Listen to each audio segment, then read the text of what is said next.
carta chegou numa manhã de inverno, quando a névoa ainda cobria os campos de lavanda da Provença. Amélie segurou o envelope com mãos trêmulas, reconhecendo aquela caligrafia que havia mudado sua vida 5 anos antes. 5 anos desde que ele partira. 5 anos desde que prometera não voltar jamais. Estarei esperando onde tudo começou.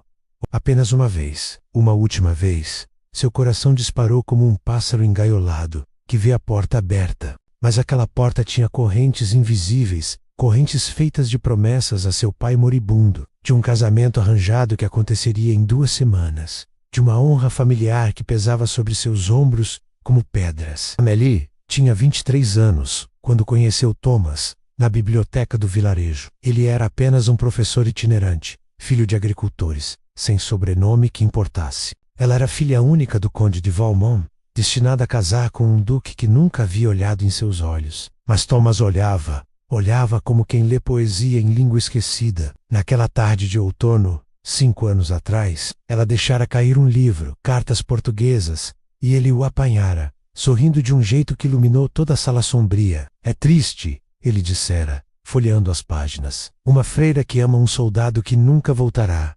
É lindo, ela corrigira, corando, porque ela amou de verdade, mesmo sabendo que era impossível.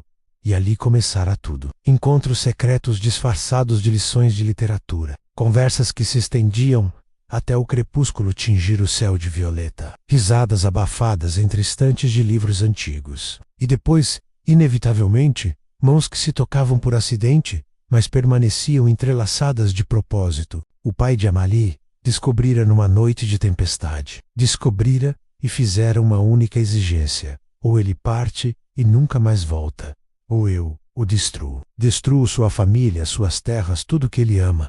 Thomas partira na manhã seguinte, sem se despedir. Apenas uma nota deixada no banco de pedra onde costumavam ler juntos. Alguns amores são grandes demais para caber numa vida só.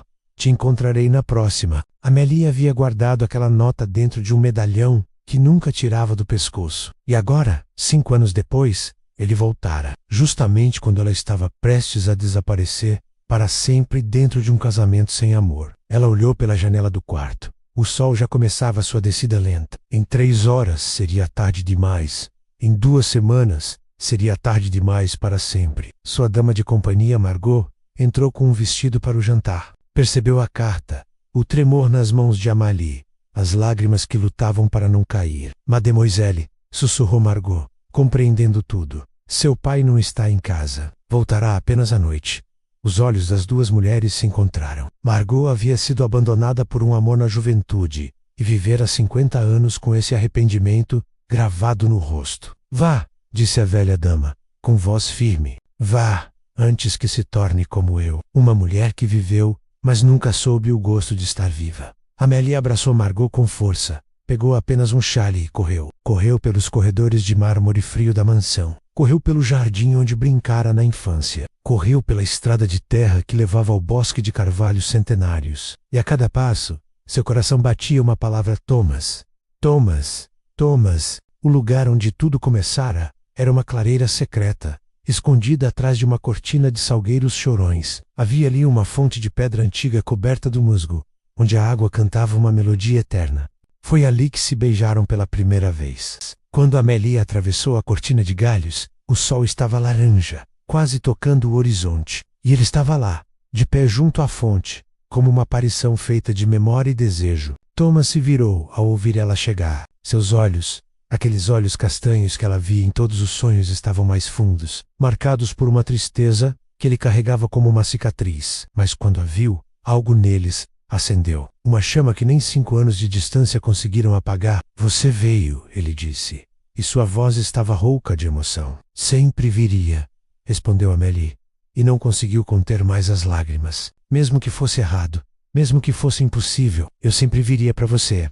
Eles não correram um para o outro como nos romances. Aproximaram-se devagar, como quem teme que um movimento brusco desperte do sonho. Quando ficaram frente a frente, Thomas ergueu a mão e tocou o rosto dela, com uma delicadeza que doía. Você está mais linda, sussurrou. O sofrimento te fez mais linda ainda. E você voltou, ela respondeu, apoiando a face na palma dele. Disse que nunca voltaria, mas voltou. Menti. Ele sorriu, mas era um sorriso partido. Tentei ficar longe. Construí uma vida nova em Paris. Dei aulas. Escrevi. Tentei te esquecer. Mas não existe esquecer você, Amélie. Seria como esquecer de respirar.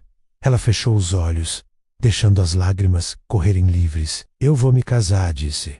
E a frase saiu como uma confissão de crime. Em 2 semanas, com um homem que eu não amo, que eu nunca amarei.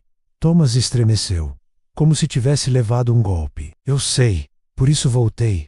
Não para impedir. Não tenho esse direito. Ele respirou fundo. Voltei para te dizer uma coisa que deveria ter dito há 5 anos. O quê? Perguntou Amélie, abrindo os olhos. Ele segurou as 2 mãos dela, apertando com força, como quem segura uma tábua no naufrágio. Que você foi a coisa mais verdadeira que já aconteceu comigo. Que cada livro que leio, leio com sua voz. Que cada pôr do sol que vejo, vejo com seus olhos. Que se eu tiver que viver 100 anos sem você, viverá em mim a lembrança de que um dia fui amado por alguém como você.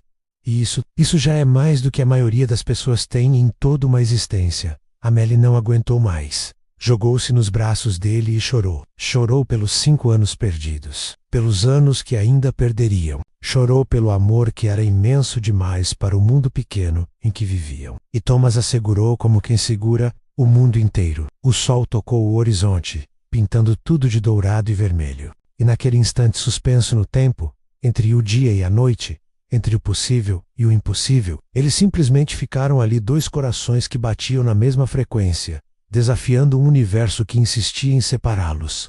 A noite começava a cair quando finalmente se soltaram, mas não muito. As mãos permaneceram entrelaçadas, como se tivessem medo de que se soltassem completamente fossem desaparecer um do outro novamente. Por que agora? Perguntou Amélie, a voz ainda embargada.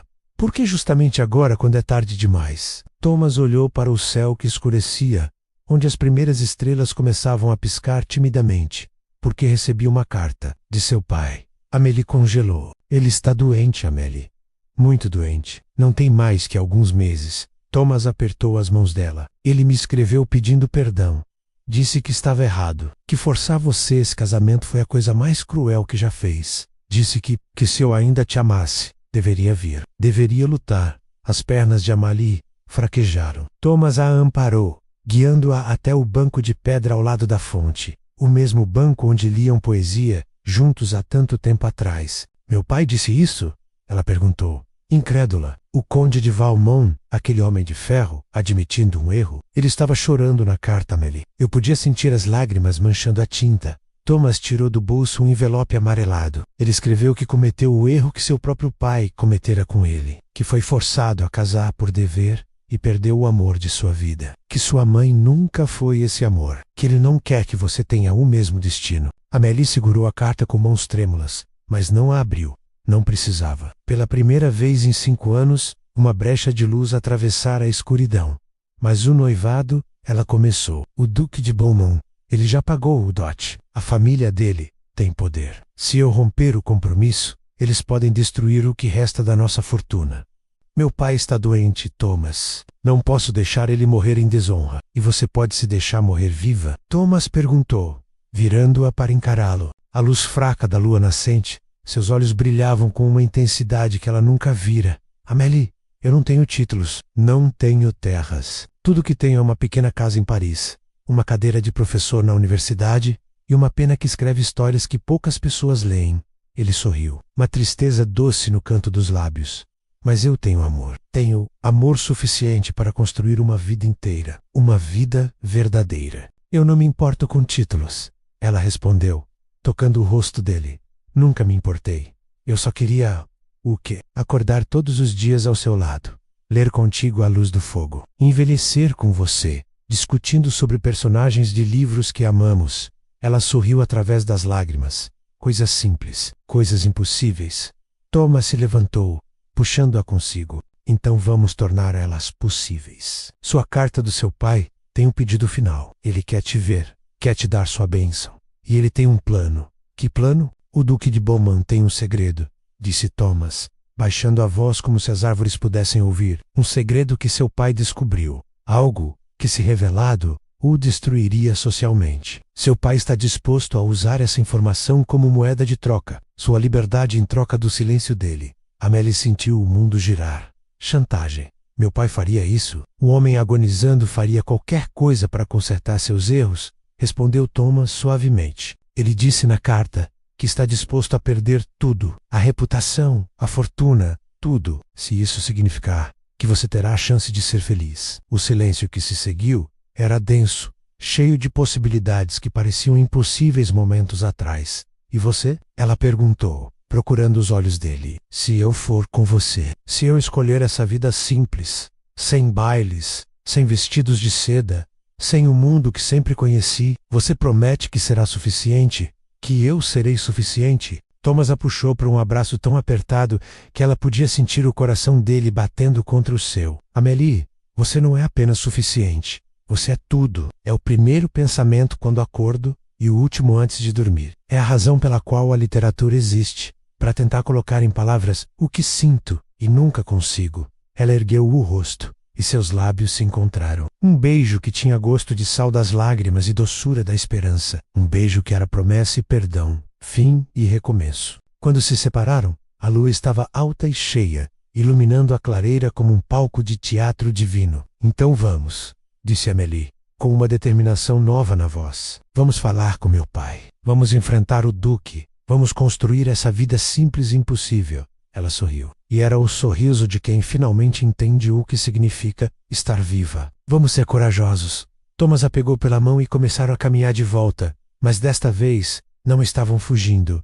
Estavam indo ao encontro de seu destino. 3 semanas depois, numa manhã fria de inverno, Amélie e Thomas se casaram numa pequena capela de pedra, com apenas Margot e o padre como testemunhas. O conde de Valmont assistiu da primeira fila, numa cadeira de rodas, sorrindo pela primeira vez em anos. O duque de Beaumont não contestara o rompimento do noivado. O segredo, fosse ele qual fosse, era pesado demais para arriscar. Amélie usava um vestido simples de algodão branco, sem rendas ou brilhos. Thomas usava o melhor terno que possuía, remendado nos cotovelos. Quando trocaram os votos, suas vozes tremiam de emoção. Prometo te amar em todos os livros que leremos, disse Thomas. Prometo te encontrar em todas as vidas que vivermos, respondeu Amélie. E quando se beijaram, o conde de Valmont chorou. Chorou pelo tempo perdido, mas também pela certeza de que sua filha seria feliz, que ela teria o que ele nunca teve, a chance de viver um amor verdadeiro.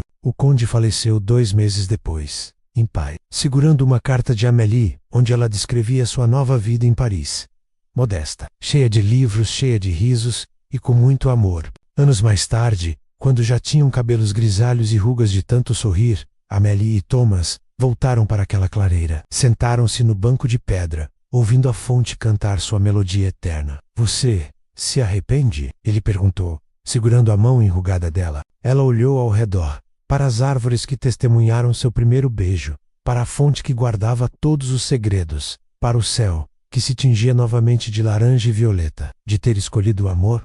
Ela respondeu sorrindo. Nunca, nem por um segundo. E ali, enquanto o sol se punha mais uma vez, eles permaneceram. 2 almas que desafiaram o mundo e venceram, não com espadas ou coroas, mas com a arma mais poderosa que existe, a coragem de amar verdadeiramente. O amor que ninguém podia saber, tornara-se o amor que todos deveriam conhecer. A história de que o impossível só é impossível até que alguém seja corajoso o suficiente para torná-lo real. Eles foram corajosos juntos, para sempre.